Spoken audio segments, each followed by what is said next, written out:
Alright, greetings folks. This is the BlackWeasel, and this is my video game review of Marvel's Spider-Man for the PlayStation 4. I got this game from Redbox at midnight so I can take advantage of the next day due date and get the game before anyone else. Like, if I could get the game at 12 a.m., 12:05, they'll charge me $3 if I return it at 9 p.m. on Saturday, because I got the game on September 7th. So I was going to play Dragon Quest 11, but that game took a long time to deliver, even though I pre-ordered it more than 3 weeks back. Anyways, let's get towards the review. It's a full-blown movie, that's for sure. This game takes place in New York City, and the setting has actually been brought to life. The last time I played a game that took place in a setting that resembles NYC was Liberty City in Grand Theft Auto 4. And that was almost 10 years ago when I played the game for the first time. That game was definitely ahead of its time, but for Spider-Man, it feels much more alive than before. Since Rockstar does their games in a satirical way, they made the viewpoint of making New York City grimy and lousy, and have New Yorkers being moronic and jerk-offs, and overall not a good place to make a start in achieving the American dream. I can attest to that. Oh, what the fuck? Alright, okay, I thought something was missing. Okay, here is the Spider-Man game that I rented for Redbox. Okay, so after I get done making this review video, I'll return it towards Redbox. I like the cover of it. Really red. Alright, here it is. Alright.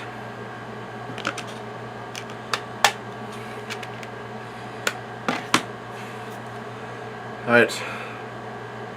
Anyway, so where was I? Since Rockstar does the games in a satirical way, they made their viewpoint of making New York City grimy and lousy, New Yorkers being moronic jerk-offs, and overall not a good place to make a start in achieving the American dream. I can attest to that when I played as Nico Bellic in the story at least 3 times. But now, since I'm playing Spider-Man, I'm back in New York City again, and things have changed. There is more. Oh yeah, I forgot to add that I played Grand Theft Auto 3 last year, and Grand Theft Auto 4 3 times. So like, they made a huge change in 7 years. But Insomniac made an even bigger change in 10 years after Rockstar released Grand Theft Auto 4. Now, there is more people than ever since it takes place in today's times of 2018 and later on. And Peter Parker is 23 years old. And it's a strange thing because I'm 23 years old as well at the time of this video game review recording, and when I played it a bunch of days back. And he's the same age as me. Well, not for long. I'll be 24 in less than 2 months, and so I'm getting older. Like, I'm really reaching my mid-20s right now. Anyways, for the setting, it's breathing and living. There are more and more people clogging the streets, traffic being backed up as usual.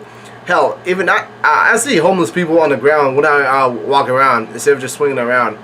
Like, it's a sad sight to see, but at the same time, Insomnia keeps it real by doing this. Like, there's rich people and there's poor people in New York City. That's the way it is. And for the story, it's completely on its own in this game because this is a hybrid between a video game and a movie.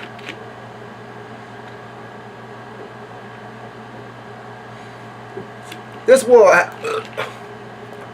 have never been made into the theaters because of how long it'll take.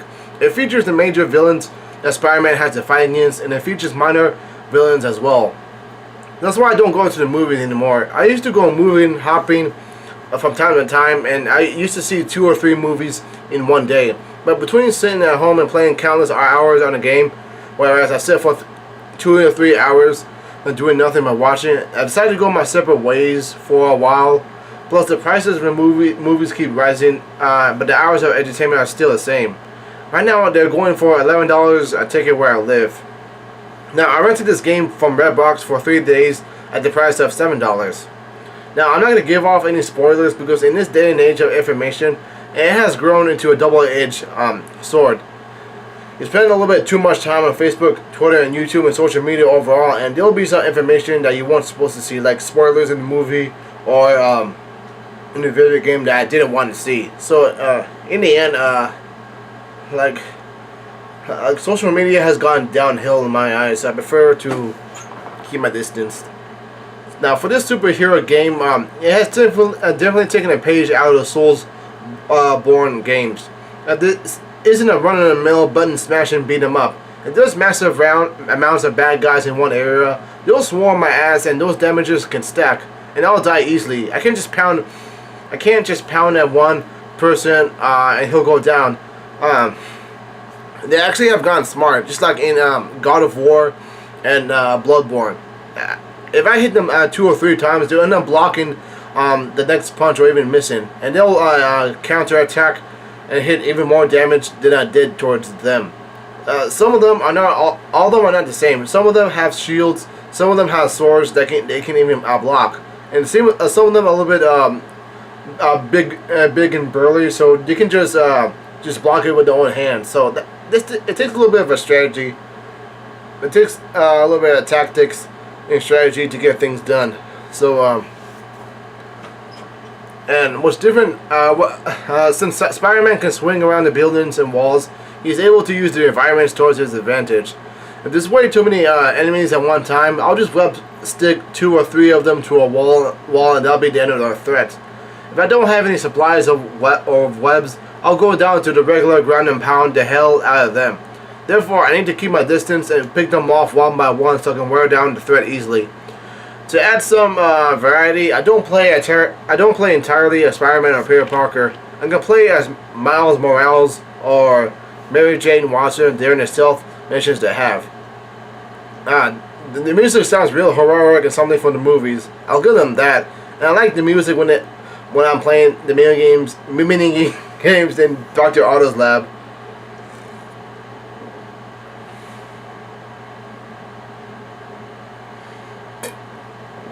Also, one thing I kind of noticed in Spider-Man that Peter Parker always refers towards Mary Jane as MJ is to get rid of that reference towards marijuana.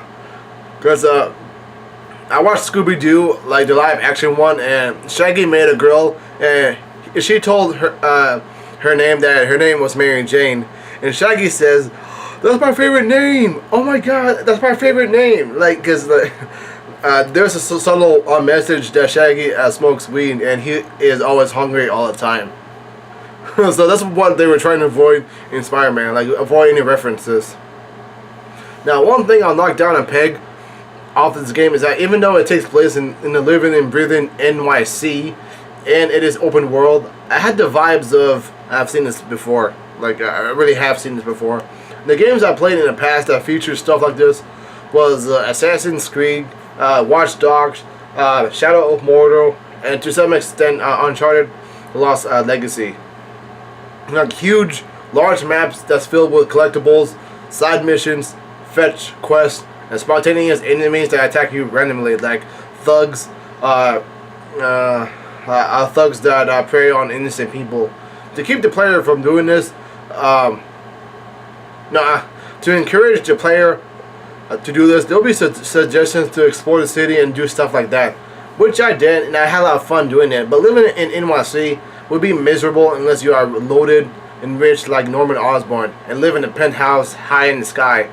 So eventually I wanted out, and I stopped doing the side stuff about halfway through because I need to finish this game before I get charged extra money from Redbox. I'll give Marvel Spider-Man a 9.2 out of 10. And this is one of the best superhero video games I've played in a long time. It beats the Amazing Spider-Man 2 by a large margin, and I did play that game in 2014. I played Spider-Man 2 when I had it for the PS2, but I never got around to finishing it. I played this game on September 7th, 2018, and I finished it on September 11th, 2018. I would have finished it sooner if it weren't for the fact that I had some problems installing this game, and I had to go to work and watch a little bit of football on the weekend. Oh.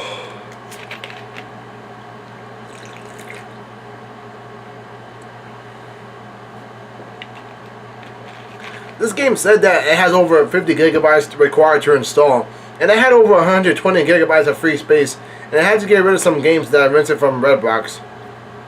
I had an error message that didn't tell me that I was low on space. So I tried installing a smaller game like Yakuza Kiwami and install it with no problems. I freed up some space and I was able to install Spider-Man. What a minor inconvenience, but it's all over, and this game took me over 20 hours to finish. So yep, that's that. Be sure to subscribe for more videos. Adios.